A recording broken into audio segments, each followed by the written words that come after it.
বাবা তুমি এখন কোথায় যাচ্ছ? আমি একটু বাজারে যাচ্ছি। বাবা আমাকেও সাথে করে নিয়ে চলো। আচ্ছা যাবি যখন বলছিস তাহলে চল, কোনো কিছু বায়না করবি না। মনা গাড়ির থেকে নেমে যা না। না আমি এখনো খেলা করব।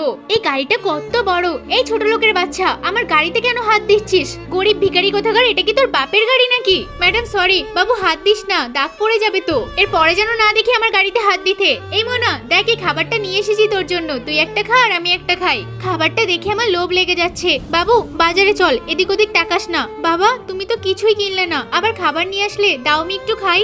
এখন না বাবু, বাড়িতে গিয়ে খাস। এই মনা চল আমরা আবার ওই খাবারগুলো নিয়ে আসি, আমার তো হেব্বি লেগেছে খাবারগুলো খেতে। বাবা একটুখানি দাও না। আরে বললাম তো বাড়িতে গিয়ে খাবি, এখানে খেতে হবে না। এই যা, সব খাবারটা পড়ে গেল।